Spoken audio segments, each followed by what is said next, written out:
परंतु मानव नामक पशु ने मानवता की आड़ में मानवता की रक्षा का बहाना लेकर मानवता की हत्या की और मानवता को शर्मसार किया, जिसका प्रमुख उदाहरण सेकेंड वर्ल्ड वॉर था।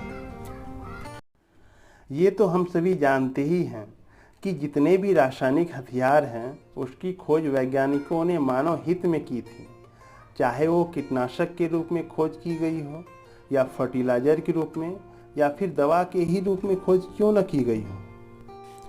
परंतु मानव नामक पशु ने मानवता की आड़ में मानवता की रक्षा का बहाना लेकर मानवता की हत्या की और मानवता को शर्मसार किया, जिसका प्रमुख उदाहरण सेकेंड वर्ल्ड वॉर था। जर्मन वैज्ञानिक गेरहार्ड श्रोडर ने सन 1936 व 1938 में 2 नए कीटनाशकों की खोज की, परंतु ये उस समय के कीटों के लिए ज़्यादा घातक थे। अतः जर्मनी ने सेकेंड वर्ल्ड वॉर में इसका प्रयोग इंसानों को कीड़ों की तरह मारने में किया, जिसमें पहला है सारीन। इसकी खोज गेरहार्ड श्रोडर ने 1938 में कीटनाशक के रूप में की थी। यह अब तक के सबसे खतरनाक नर्व गैस ताबून व वैक्स जैसी ही है। यह रंगहीन व गंधहीन के साथ साथ बहुत अधिक अस्थिर होती है। वाष्पशील होने के कारण यह तुरंत ही वाष्प में यानी भाप में बदलकर वातावरण में घुल जाती है और तुरंत ही नुकसान पहुंचाने वाले यौगिकों में बदल जाती है। यह आँखों और त्वचा के रास्ते शरीर में प्रवेश करता है, जिसके कारण नाक और आँख से पानी गिरने लगता है, वह शरीर में ऐंठन होने लगती है और बाद में मौत हो जाती है। यह कितनी खतरनाक थी इसका अंदाज़ा आप इसी बात से लगा सकते हैं कि इससे बचने का एकमात्र रास्ता था कि आप गैस मास्क पहने रहें और दूसरा कि गैस मास्क के साथ पूर्णतः ढके हुए कपड़े पहने रहें, जैसे कि आप स्क्रीन पे देख रहे हैं। यह कितनी खतरनाक है इसे जानने के लिए एक एक्सपेरिमेंट किया गया और पाया कि एक जानवर पर यह 40 सेकंड में ही शुरू हो जाता है और 4 मिनट में उस जानवर की मौत हो जाती है। तो आप इसी से इसकी खतरनाक होने का अंदाज़ा लगा सकते हैं।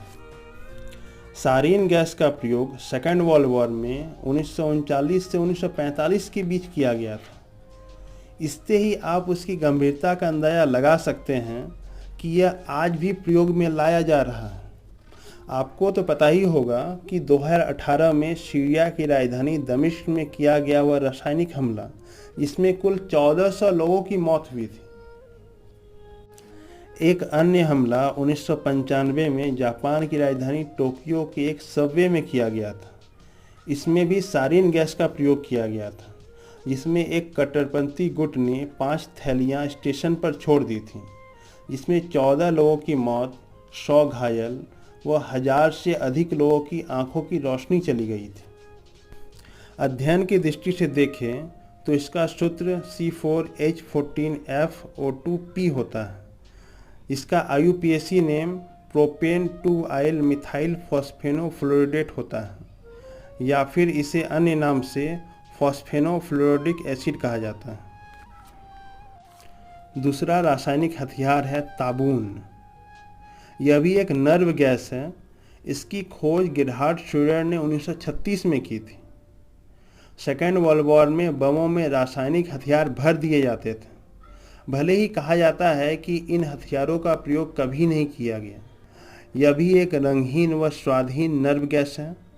इसकी खुशबू भी ताबून की तरह फल जैसी मीठी व कड़वी होती है। यह सूंघने पर शरीर के अंदर चली जाती है और इसका असर भी सारीन की तरह होता है, अर्थात आँखों से पानी गिरता है और शरीर में ऐंठन होने लगती है और बाद में मौत।